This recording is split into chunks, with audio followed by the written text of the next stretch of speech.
Good morning and welcome to the Tuesday edition of the Premier Football Podcast. Apologies for the lack of a Monday show yesterday. Joe was compiling his poor weekend on the back of a bad footballing result with another poor result yesterday morning. Joe, do you want to fill us in on where you were? Yeah, so unlike most people who get stuck into driving when they're kind of 16, 17, 18, I've waited to the age of 27. I started when I was 26, but it's been a long process, largely due to COVID. And yesterday, like many people doing their driving test for the first time, I was scammed by an organization called the Irish Road Safety Authority.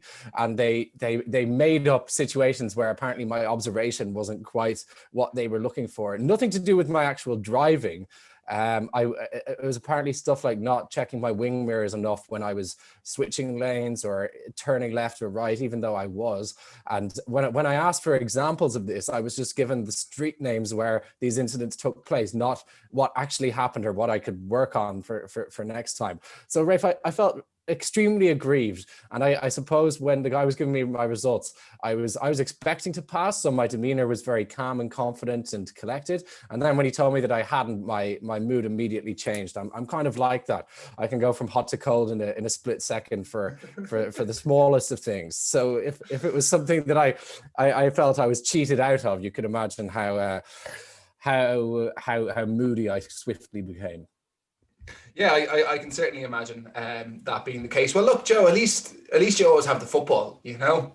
This is it, Rafe. Yeah, no, I mean, if driving tests aren't going my way, at least I can rely on Arsenal to cheer me up. Yeah, you spoke about a lack of observation. I'm going to ask you, do you think maybe Mikel Arteta showed a lack of observation and understanding of the opposition, the beast he was up against? I think that would be an understatement, Rafe. I think it was the most naive, inept display of tactical nous that we've seen in the Premier League in recent memory. To go to it's at White Hart Lane, but it's called to go to the Tottenham Hotspur Stadium and to push your fullbacks up from minute one and leave space in behind for Harry Kane and Son to just maraud into and hit you on the break multiple times is just suicidal. And Mikel Arteta I thought that his post-match comments were disgraceful, saying that Arsenal were the better team. I mean, Spurs let Arsenal have the ball so that they could hit them on the break.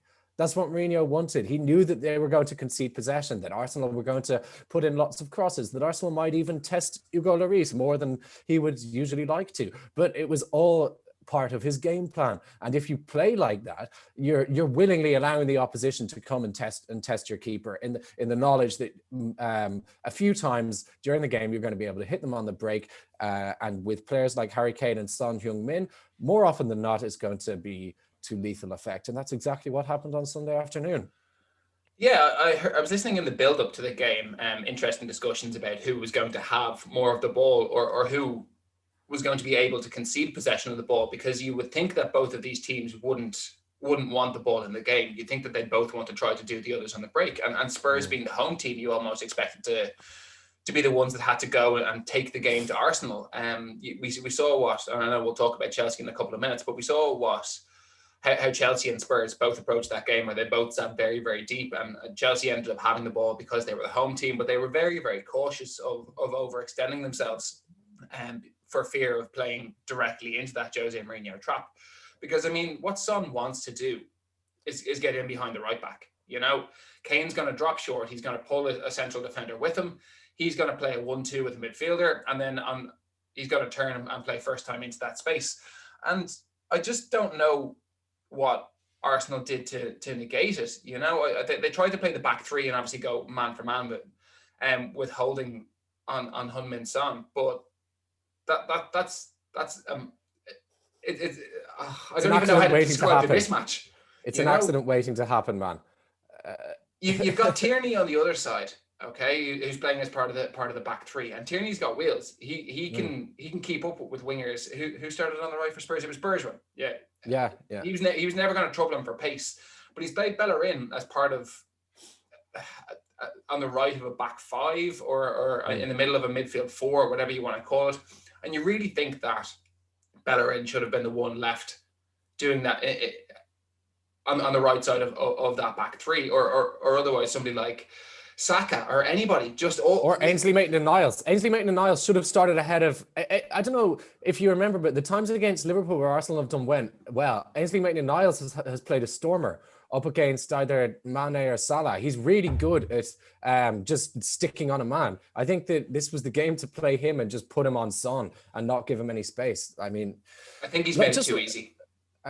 Yeah, and I mean, with regards to Bellerin, he's showing no maturity. I mean, how can you push so? Even if Arteta's saying you need to get forward, you have to realize that their best player is on your side, and if the more you push up, the more space that he's going to have. Yeah, now this is the second week in a row that Arteta has come out after the game and then claimed that they've played the better football, because they've put in 30-something crosses.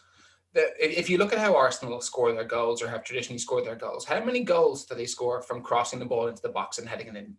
The only times I can think of in recent memory is when Olivier Giroud was our main striker, and we would lob balls into the box from time to time. We didn't even do that. Arsenal didn't even do that all the time under him. It was a lot of one-touch moves, and he was used as a focal point to play the more creative and quicker attacking midfielders and forwards through.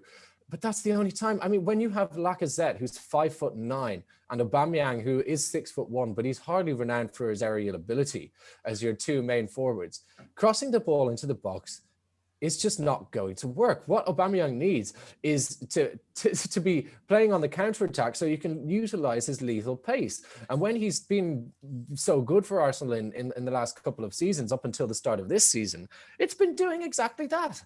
So for Arteta to completely change, and I don't know, man. I don't like the direction that he's taking the team now. It's really concerning. In 106 Premier League appearances, Lacazette has scored 4 headed goals, playing almost every single one of them as a central striker. Yeah, there you go. Aubameyang has scored 3 headed goals in 96 appearances. Yeah. But he in the last 2 Premier League games, he's put something like 60 or 70 crosses into the box. Yeah. And taken away any other form of attack because everything's going through the flanks. There's nothing coming centrally, trying to get in between centre halves or trying to play on the shoulder. It's a slower build-up game, and they're pumping balls into the box, leaving holes at the back. I'm concerned for Arsenal right now. I'm not going to lie. And even the attitude of some of the players. I know that he obviously wasn't fit to start the game and he was rushed back. Excuse me. But Thomas Partey walked off the pitch, strolled off in the run up to the second goal. There was a massive space when Spurs broke because Arsenal were just a man light because Partey was having some sort of wrestling match with Arteta on the touchline. He walked off the pitch at the start of a counter-attack. I mean, can you imagine if Granit Xhaka did that? If any Premier League player did that. Yeah, I mean, the fact that every Arsenal fan isn't up in arms about Partey is just outrageous. And I thought he was shocking in that game. He clearly wasn't fit, and that's not, well, he did want to play. There was rumors coming out that he was telling Arteta he wanted to play. But there was a time where he got caught on the ball in the center of the pitch and Spurs countered, and they could have easily scored from it another time. He was just so lazy throughout the game. And you have Arsenal fans on Twitter going around calling him world class. I mean, reserve comments like that for players who have actually proven themselves at the club. Yeah, fair play, he did well for Atletico Madrid. But since he's come in, I think Arsenal have lost 4 of the 5 games that he's played in or something like that. And, the Manchester United game aside, he's been largely underwhelming. And on the weekend, I don't know. I have nothing kind to say about his performance on Sunday. And that, I don't care if you're injured. You stay on the pitch until the ball goes out of play and you can come off in a proper way. Even sit on the floor. Sit on the floor, put your arms up, shout at the ref, say, I'm down, would you put the ball out of play? And, maybe Spurs wouldn't because it's a derby, but, they might. Arsenal sit 15th in the table. Their next 2 games are at home against Burnley and Southampton. Now, obviously, Burnley have been struggling, and that is a game that Arsenal have got to win. If they do not pick up 3 points against Burnley next Saturday, or Sunday, apologies. I don't know where they go, because after that they play Southampton, who are fifth in the table and flying. They play Everton in Goodison Park. They have City in the League Cup. They have Chelsea in the league. Then they travel to Brighton, and then they travel to West Brom. So, and that's not till January. I'm not sure how many of those games Arsenal look like winning. Burnley at home, maybe. Right now, Arsenal don't look like winning any game, because Arsenal can't score a goal, and Arsenal have started defending appallingly. This is part of the problem, because Arsenal have been so poor in front of goal and so poor at creating chances. Arteta changed the style against Spurs, pushed the fullbacks up from minute one, and in the hope of scoring goals, left the defense hopelessly exposed against the best counter-attacking team in the league. So I'm of the opinion that he's going to continue playing like that. That he thinks that this is the. It's funny. He's willing to change his style, but if he changes it for 1 week, he keeps it for the next week. If you get me, he's very, very stubborn in his approach to games. And I could see Burnley coming and hitting us on the break. They have reasonably quick wingers, and they put good balls into the box, or they could score from a set piece in the first 15 minutes, and then Arsenal just struggle to break Burnley down. I hope that I'm wrong, but looking at the fixture list, I'm really struggling to see where Arsenal's next points come from. Right, we'll jump across North London very quickly. Spurs obviously sit top of the table on goal difference. Their next games are Antwerp tonight, on Thursday. They play Crystal Palace away. They play Liverpool away. They host Leicester. They have the EFL Cup against Stoke, and then they travel to Wolves. So we had said that Spurs had an easy run of fixtures, and they'd done nothing. In their last 3 games, they've gone and beaten City, drew with Chelsea, and beaten Arsenal. Have they done anything more to impress you, Joe? Keeping clean sheets in all 3. Yeah, they did keep clean sheets in all 3, to be fair. No, they look a very good side. The thing is that they're all buying into what Mourinho is doing right now. I mean, it's not exactly great to watch. Let's get that straight. But it's devastatingly effective. And to be honest, as long as you're winning games, you shouldn't really mind how you're playing football. That shouldn't really come into it. Spurs go to Anfield on the 16th of December. They'll be going and playing exactly how they've played in the 3 last big Premier League games. To be honest, I'm worried about Liverpool falling into the trap. Well, you don't have Van Dijk, who's obviously very, very quick and such a good defender anyway.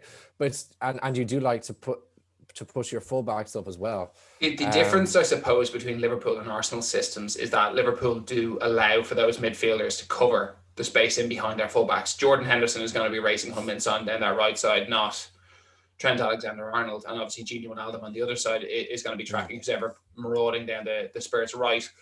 So I think that, and obviously we're talking about Jurgen Klopp rather than Mikel Arteta. I would imagine that he will have some sort of plan in place, whether it's Fabinho stepping out onto Harry Kane and breaking him up before he can turn the ball, or a midfielder, whoever is playing in the 6, Henderson or Milner, whoever it is, just kicking him before he gets the chance to spray that pass. I wouldn't be surprised if they tried to neutralise it at source and just stop the counter-attacks before they got started.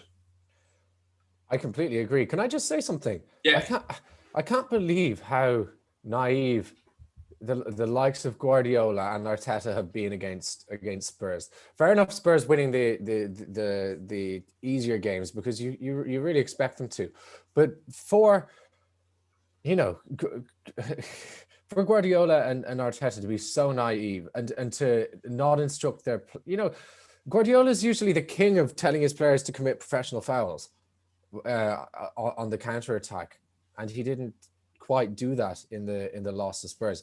Where you're completely right. I think that Jurgen Klopp will be telling whichever combination of midfielders that he chooses to play in that game. And I do think it'll be a very combative midfield. Milner could easily start that with Henderson and Wijnaldum, just because they're all workhorses and they read the game so well. I'll bet everything I have that Firmino starts that game. Firmino will be there to stop it at source. Yeah, he will. He will. That'll be his role. And then there's actually a bit of responsibility on Mane and Salah to do some more defensive work in that game as well. I'd say to make sure that the runners are tracked properly. I am really looking forward to that game. But you know what game I'm really looking forward to first? I know What's we're that? going review, preview, but the Manchester Derby this Saturday is going to be absolutely huge. I can't remember a bigger one in recent years.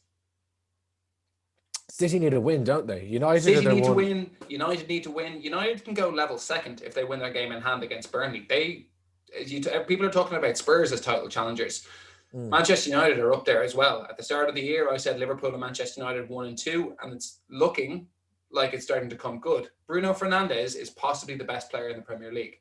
I just want to say, I think that we should ease off the title challenge and relegation battle chat a little bit until after Christmas. I think I've said it a few times. Fun, Joe. Especially no, but I mean, it just results in us changing our minds every other week. The only thing that I'm damn sure that the four teams from 17th to 20th are going to be the four teams from 17th to 20th come May, and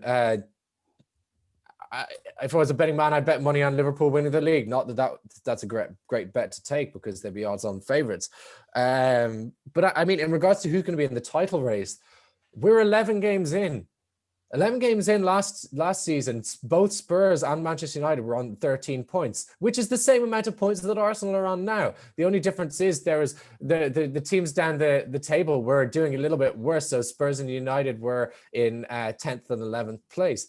United in 10th and Spurs in 11th, and Arsenal are in 15th. And I'm not saying that this is in any way a defense of Mikel Arteta or Arsenal. It's appalling, but it just goes to show that just a few results can change a team's fortune. And it also goes to show, I mean, United finished third last season, and after 11 games, they were on 13 points in mid-table. So it's still really early days. Let's get that straight, and we do have to wait a little bit before we're able to be talking about title challenges. I mean, people were talking about Everton being title challengers after 4 games. I just think that things like that are nonsense talk. Okay, let me put it. Okay, it's not massive in the title race per se, but it's massive in the sense of the pressure that's on the managers at the moment. Manchester United could end up in the Europa League after tonight. Should they lose in Germany, chances are they'll be playing in the Europa League. If they then go and get beaten at home by Manchester City, suddenly, like United won last week to put themselves back in this strong position, and Ole Out was trending after the game. If they were to lose tonight and lose on the weekend, he could be the first man out of a job.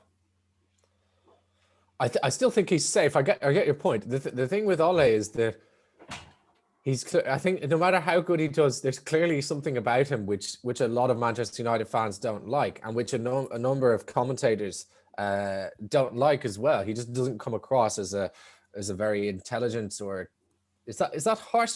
I don't think that he comes across as very intelligent. He doesn't come across as a strong personality. No, he doesn't. He comes across very passive. Yeah, he comes across as a bit of a pushover, as a yes man, as a club man. Maybe I mean he's ideal for the Glazers because he covers up what. Well, I think that's it in a nutshell. I think that the fans don't like that he's ideal for the Glazers. At least Jose and Van Gaal had conflict with the owners. You know, that the fans could relate to them and say, "Look, this guy's fighting our corner up there. You know, he's not taking their shit from upstairs." Whereas that's exactly what Ole does. Yeah. Do you think Arteta's a yes man? A buffer for the Arsenal board? I don't think so. No. I think that Arteta is a young manager who's trying to make his name in the game. And I think he's probably... We all knew Arsenal was a poison chalice. And I know you're not going to want to hear it, but it's a poison chalice because of the way I know the club is run. And he's taken this big job with no managerial experience. Like, at least Ole had worked in management before, you know? Yeah, almost a decade. Yeah. Whether it be with Molde or whether it be taking Cardiff down or whatever it is, like he's done the job before. Arteta hasn't. He's never been the man that with all of the responsibility on his shoulders. And at the moment, I would question. I don't think that Thomas Partey walks off the pitch if Allegri is on the side, or if Arsene Wenger is on the side, or if someone that commands respect in the game is on the sideline, I don't think a player walks off the pitch. If they're like, you'd be afraid. Yeah, you don't do it. If you have a manager that you don't respect per se, you're not really too fussed. You're only worrying about yourself. So I don't know. I don't know that Aubameyang respects him. I don't know that he's strong enough to challenge Aubameyang and push him for more. He looks like he switched off. That Ozil doesn't respect him, and Ozil's a massive character in the changing room. Their big summer signing party doesn't seem to respect him. And I'm not going to say he's lost the dressing room because I don't know that, but you can see that some big key players don't really seem to pushed. Yeah, completely. Yeah. Right. Look, I've had enough talking about Arsenal. I want to talk about so my have team. I, actually. I just wanted to compare those two. Look, well, hang on. Let's talk about Frank Lampard very quickly because he did that great job. Obviously, last week against Spurs, they've gone and got another result this weekend. They're still third in the table. They're still keeping clean sheets. They're through already as winners in the Champions League, so they can rest their team tonight. They'll be fresh again for the weekend. Things are going very, very well for them. I can't remember the last time they conceded a goal. Well, against Leeds. In the first 10, 15 minutes. Yeah, fair. Yeah. No. I get your point. There is clear things to work on. Most importantly, the defense, and they've worked on it. I still think there are. Firstly, let's give Lampard credit. I hate doing that. Yeah, I know. I think that we were. I mean, for me, it's the result against Spurs which stands out. To not fall into the Mourinho trap. And we spoke about it off camera before we went on air this morning, that Lampard is the manager in the Premier League who knows Jose Mourinho the best, more so than Pep. He worked under him at Chelsea for years, and he was his favorite. He was his protege, so to speak. And he didn't get Mourinho'd. It would be so easy to think, okay, we're Chelsea. We have great attacking players. We're at home. And we're going to take the game to these lads, but he didn't. He realized they're the most devastating, maybe Liverpool aside, but at the moment it seems that they're the most devastating counter-attacking team in the league with two informed world-class forwards in Son and Kane, and that above all else we're going to keep things tight at the back, and we're not going to get sucked into their game plan. And Chelsea, to the players, to their credit, did exactly that, and they got a point. And Lampard seemed happy with that point after the game as well. I put that down to experience, though, at the same time, because this isn't Lampard's first meeting against Jose. They obviously came head-to-head when Lampard, I think, was at Derby. They drew each other in the Cup and they played, and then obviously they had the two league games last year as well. And I think Mourinho won 2 and Lampard won 1 before. I'm not certain about that, but I think that he had been Mourinho'd a couple of times before, and he got Mourinho'd in the Cup, didn't he? Yeah, it's too early in the season to win the league, but it's definitely not too early to lose it, if that makes sense. And I think that's the way he saw it. Whereas I think, to come back to Arsenal, because Arsenal were struggling so much, Arteta thought they needed to go for a win. They needed a win to boost the spirits and, to lift everything, and they'd go for it and they'd be ballsy. And yeah, that has to be commended, obviously, going into a derby game saying, look, lads, we're going to win this. But it was naive, It was really, really naive at this stage of the season, because all he's done is heaped a load more pressure onto himself and onto his team, whereas Lampard's just sidestepped that and kept on going, So I think that's a sign that he is learning, that he's starting to become that experienced manager. You hear the likes of Jose and Klopp saying, oh, look, we're doing it one game at a time. Jose saying, oh, haha, yeah, look, it's nice to be top of the league. We'll enjoy it for one more week and we'll see how we go. They're very relaxed about everything, the experienced managers. And I think that Lampard's showing some signs of progression as a manager with that kind of approach. Yeah, so do I, man. I completely agree. It's a very different excuse me. It's a very different Frank Lampard and a very different Chelsea since they have started to focus on keeping clean sheets and on keeping things tight. And there are lots of. Kurt Zuma has started, I think, 10 out of 11 Premier League games. There's certainly question marks about him in the past, but he's popped up with even 4 goals, which is more than any Arsenal player, which is just It's about time that he fulfilled his potential, because I think everybody that's ever played FIFA or Football Manager has been signing him as a young player for the last 15 years. Absolutely. How many loan spells did he have? He must have had 3 or 4. And this is another thing actually about Chelsea that they do really well, is that by and large, they send their young players out on loan. And it's like Lampard getting experience as a manager, or Ole getting experience as a manager before coming to manage the club that they're associated with. They send the likes of Reece James, of Kurt Zuma. I'm sure there are other players that I'm not mentioning, but they send these young players out on loan, and either they sell them if they don't think that they're going to make it at Chelsea, or if they get an offer they can't refuse, or they integrate them into the first team if they think that they have what it takes. And I mean, it's been a long time for Zuma to be a first team regular in Chelsea. He's 26 now. Yeah, Tammy Abraham was loaned out for a long time as well, 2 or 3 spells as well. Yeah, exactly. Reece James might have been on loan as well. He was. I mentioned him. I think the only one who might not have been is Callum Hudson-Odoi. He went straight into the first team.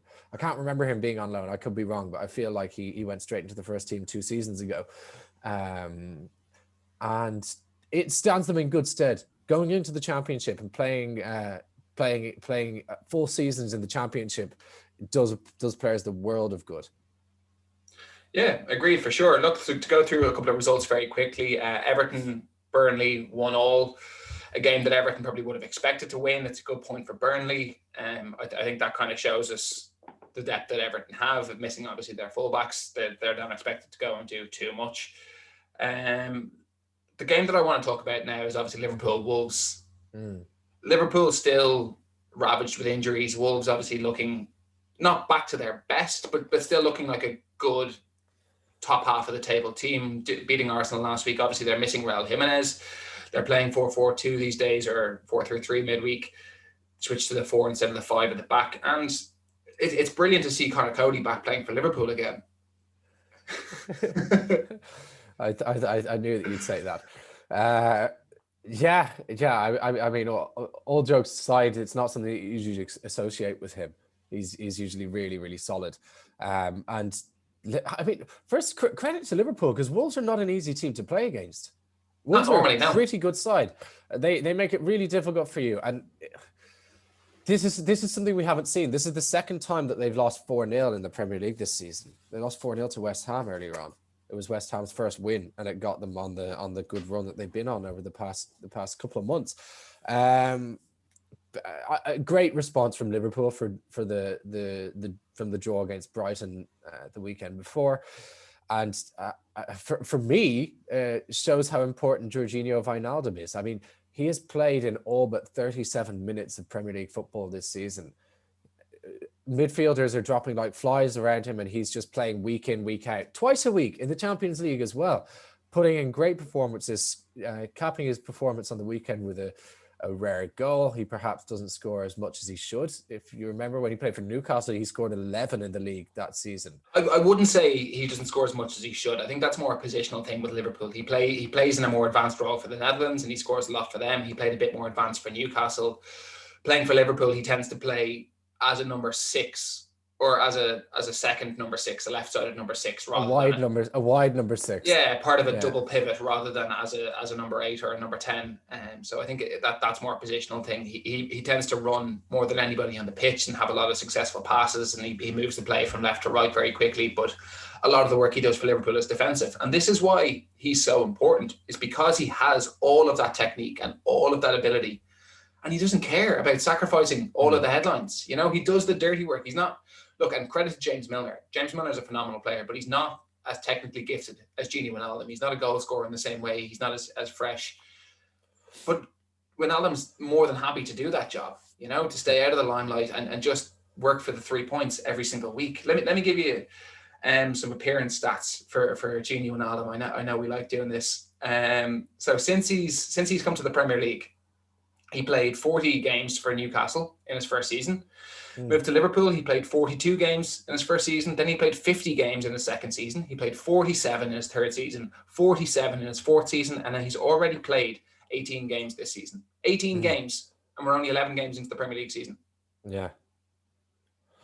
And he's 30 years old now. It's a sign of a man with a body meant for elite level sport. And I mean, to talk about I think he's one of the best midfielders in the Premier League. I really do. I think that it's so rare to find someone with that level. You know, he has the classic Dutch technique. It's very strange to have players coming out of the Netherlands who are not really, really good on the ball. And what the great Netherlands teams have had is that they combine that with great physical attributes as well. The Dutch are the tallest nation in the world. I don't know if you knew that. Didn't know that. Yeah, they are. Yeah, I think the average man's height is 6'2", which is outrageously big. Yeah, when I lived in Amsterdam, I felt I'm 6'1" and a bit, and I felt small walking. Or I felt average height, and that's because I was. And in Ireland, I feel tall when meeting people and stuff like that. But you know, his level of fitness, his physical attributes, how he approaches the game, his level of professionalism, which we've discussed, his tactical understanding,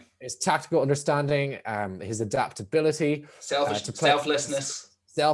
Yeah. If you remember when Liverpool had a scare last season or 2 seasons ago at deep lying midfield, he filled in and he was excellent, even though he usually plays in a more box-to-box role, a defensive box-to-box role. But, you know, I touched on this in my feature piece last week. The man is on £75,000 a week, and that is the next lowest paid central midfielder at Liverpool is Fabinho on £100,000. You have Naby Keita and Alex Oxlade-Chamberlain on the treatment table earning £120,000 a week, and then you have Thiago. He's not going to get Thiago's money, obviously. Thiago's on almost 200k a week, but he should be on par with Henderson and Milner on £140,000 a week. If he's not given a new contract on that money, because he deserves it. Henderson he was offered 95 and rightfully, I think, rejected that because that's a slap in the face. It is a slap in the face. I mean, why is if he's the one who's making the most appearances and he's playing the most minutes out of all their midfielders, and he's that important and he's that good, how on earth is it fair to give him a new contract on less money again than all of the other central midfielders? Especially Keita and Ox. Keita and Ox are just, I think you could do without them, to be perfectly honest. That's a lot of money being splashed around on players that aren't fit, and when they are fit, they're not contributing that much to begin with. You're much better sticking with James Milner for another year than giving Naby Keita another shot. You should sell him if there's an offer.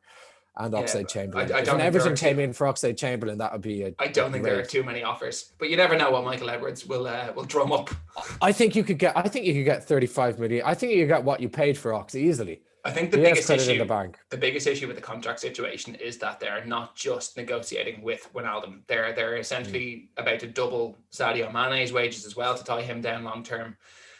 He's only on about 100 grand a week, and he wants to be up on par with the other big earners, just shy of 200 or even at 200. So they're going to double that. I think Henderson is discussing a new deal. Trent is discussing a new deal. There's lots of players discussing new deals, and it'll be a lot for the club to increase the wage budget by. So they're looking to save somewhere, but I really, really, really don't think that saving on Gini Wijnaldum is the smartest. No, I completely agree. Give him a new deal. It has to be done. It has to be done. I think Liverpool is smart enough to not let him go. He's the Netherlands vice captain. He finished the game on Sunday wearing the armband for Liverpool. Like just give him a deal. Yeah. Give him a deal. Joe, the game last night, there was a dubious penalty. There certainly was, Rafe. There were actually 2 penalties in the game. So the first one, James Ward-Prowse is challenging, I think, Danny Welbeck in the Southampton penalty area, and Welbeck nods the ball on, and Prowse, has his arm out and it hits it. It's a clear penalty. But the second one, I think it's Theo Walcott or Nathan Redmond. I can't quite remember. It was one of Southampton's wide forwards charging down on towards the edge of the box, and Solly Marsh shoves him deliberately, and it is a push, but he shoves him outside the box, but the player falls down inside the box, and the referee gives a free kick, and VAR overturns it and gives a penalty. I just thought it was... I don't know, man. I've not talked about it enough over the last couple of weeks. I've been trying to... Well, I would say I've been trying to keep quiet. I forgot last week to have a massive moan, but it's not worth starting my Tuesday with a massive moan about VAR. It's gone too far. It's upsetting people. It's not reflecting what anybody wants to see. Players, managers, fans. It's something needs to be done about it. And I think that for people doing podcasts like us, it's a waste of time to keep talking about it week in, week out. So I'm glad that we only touched on it at the end and we didn't, because you could make it a bit, you could make it the centerpiece of you could do a weekly VAR show. Week out. You could do a weekly VAR watch show. And I'm glad that we don't, because I think that would drive us crazy. Yeah, I mean, clearly it's not being used correctly. Rafe, what can we say that we haven't said 100 times last season and 100 times this season? There's nothing new to say on it. It's just the same shit that keeps on happening. And the people using the technology need to shape up quickly, because they're facilitating results that shouldn't be given, shouldn't come out, whatever. A couple of more games on the Sunday we didn't touch on. Sheffield United lost in the last minute against Leicester City. Leicester probably would have expected to go there and win. I know Sheffield United aren't rubbish, but they are pretty rubbish, 1 point from 11 games tells you everything you need to know. You can pass the ball around, you can look as nice as you like, but if you're conceding goals, if you're conceding more than you score every game, that counts for sweet fuck all, unfortunately. And I think that I'd be very surprised if they stayed in the league this season. Very, very, very surprised. And maybe the surprise result of the week. Well, I say the surprise, maybe not the surprise result, but the surprise scoreline. Crystal Palace scoring 5 goals on the road, albeit against West Brom. But when was the last time you saw Crystal Palace score 5? We'd be going back a long way, wouldn't we? Certainly under Roy Hodgson. I can't remember it. I mean, that's sometimes teams find it difficult to play against teams with 10 men, but that was. I seem to say this. I remember saying it last December, and I remember saying it at the end of the last season. It's almost as if there's a transfer window that's about to open, and suddenly Wilfred Zaha is back among the goals again. Yeah, I'd take him at Arsenal. I'd absolutely take him at Arsenal. It'll be 2 seasons too late and £72 million wasted on a fellow Ivorian international. But I think that. What would you think of that move? Do you think that would be good for all parties? Do you think that's what Arsenal need? No, I really don't. I really don't think Why that's not? what Arsenal need, because he's a hot and cold forward that shows up every 4 or 5 games. He tries to do everything by himself.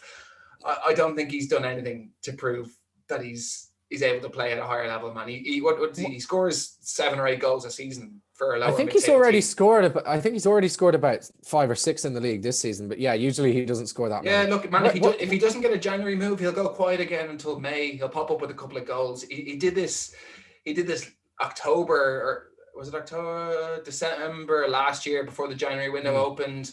It closed again. He disappeared. He did it at the end of last season before the summer.